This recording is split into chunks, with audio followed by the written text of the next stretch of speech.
If you search Near Protocol and you want a straight answer, you're in the right place. Here's what this video gives you. What Near really does, what the real numbers say, and where it falls short. No hype, no like 100x tomorrow, just the honest picture and tech basics explained like you're 10 years old. And later, of course, we'll talk about what to watch and the indications that things are going well or poorly with the Near Protocol. Stick around for that. So, what is Near? Think of a blockchain like a giant notebook. The whole world shares. Everyone can read it, nobody can secretly erase a page. Near is one of those shared notebooks. It's built to be fast, cheap, and easy enough for normal people. As of July 19th, 2026, Near trades at roughly $2, giving the circulating token supply a market value of about $2.5 billion.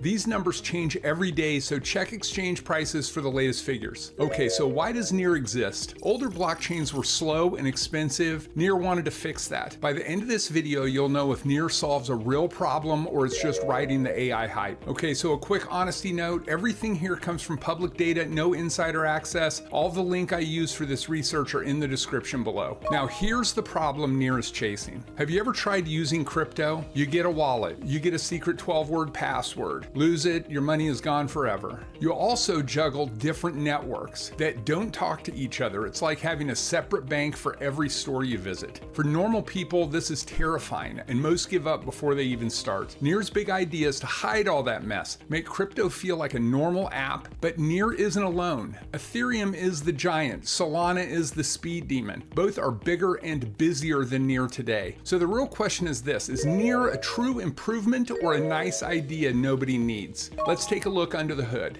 First trick is sharding. Near calls its version Nightshade. Imagine a one-lane road at rush hour, total gridlock. Sharding adds more lanes so cars flow at the same time, more lanes, less waiting. But how does it actually pull that off? Traditional blockchains often ask the same validator network to process one shared workload. That's the traffic jam, it can speed up. Near divides the network's state and transaction processing across shards.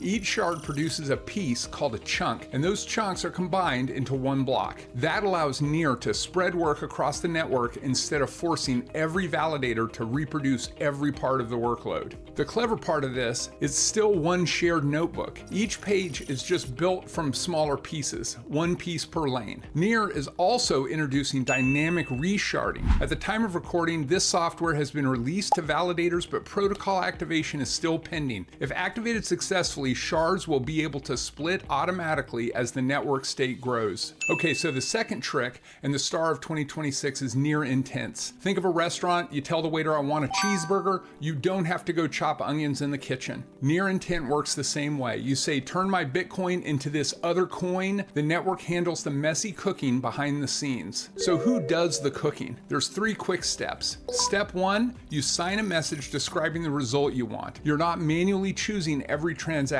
along the route. Step 2, market makers compete to fill that request. The application can select the most favorable valid quote, which can improve pricing and execution. Step 3, the verifier checks the settlement conditions. If those conditions are not met, the intent settlement reverts and the refund process is used. Deposits and withdrawals involving external chains still depend on bridges. Okay, so how does Near coordinate assets across Bitcoin, Ethereum, and other networks? Intents hides much of the complexity from the user. Solvers find a route, the verifier handles settlement, and Near can use bridge infrastructure and chain signatures to interact with external networks. Chain signatures use multi-party computation, meaning no single participant holds the complete signing key. That can reduce one type of custody risk, but it does not eliminate bridge risk, solver risk, or problems originating on another blockchain. And people are using it. By July 2026, Near reported more than $22 billion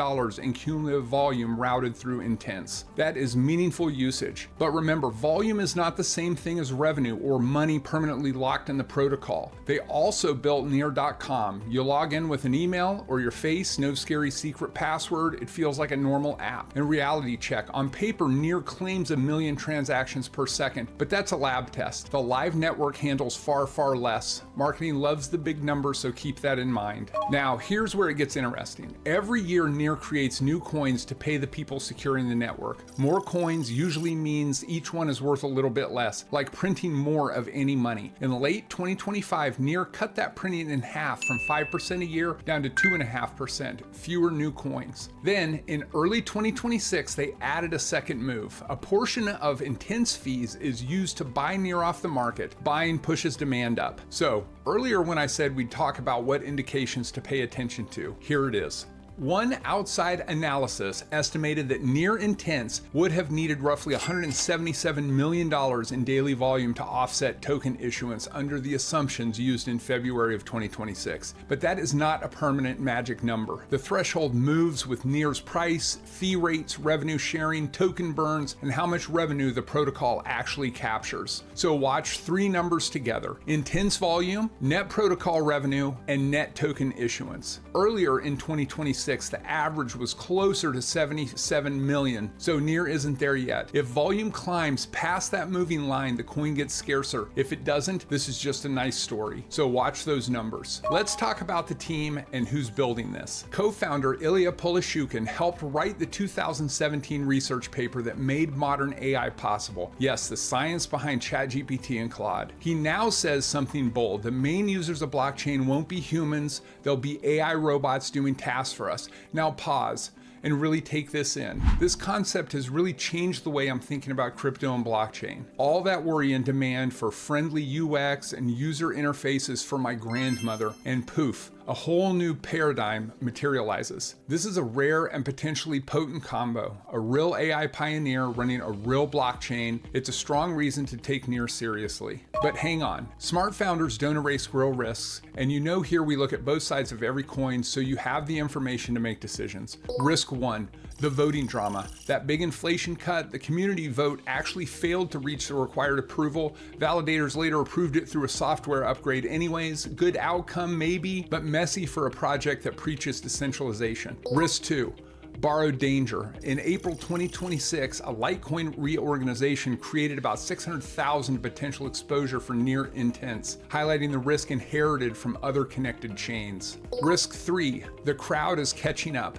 Make crypto invisible used to be Near's special move. Now Solana and Ethereum tools do similar things. Being early doesn't matter if everyone copies you. So, what should you actually watch over the next 12 months? Three things. One, the ETF. A big firm called Grayscale has filed to convert its existing Near Trust into an ETF, but approval and timing remain uncertain. Two, the tech upgrades. New updates aim to triple the network speed and protect it against future supercomputers. If they ship on time, that's a good sign the team delivers. Three, real AI usage. The dream is AI agents actually spending money on Near, not coming soon, actually happening. If that starts, the whole thesis comes alive. So my honest take, Near has real technology, meaningful cross-chain activity, and an unusually credible connection to AI research. Okay, here's my balanced scorecard. Great, average, or poor. So technology is great, real sharding, working cross-chain products, and meaningful upgrades, either shipping or approaching activation. Execution is average. They ship a lot, but the voting drama hurt trust. Market position is average, cool niche, but rivals are copying the pitch fast. Team and vision are great. A genuine AI pioneer with a clear long-term plan. Competitive edge is average, strong today, but that gap is shrinking. Overall, average, leaning hopeful. Substance is here, the proof isn't finished. Okay, so who is this for? It's for people who are comfortable with risk and patience, not folks who need a sure thing, and nobody should bet money they can't afford to lose. Okay, your turn. I've got real questions for you. Which risk worries you the most? The voting drama, the copycats, or the money machine? Tell me below. And how do you judge a coin's tokenomics? Leave a comment. I read every single one. And of course, none of this is financial advice. I'm explaining, not recommending. Always do your own research and never invest money you can't lose. Spend some time researching some of this cool new tech. You can do it. You're smarter than you think. Thanks for watching, and I'll see you next week.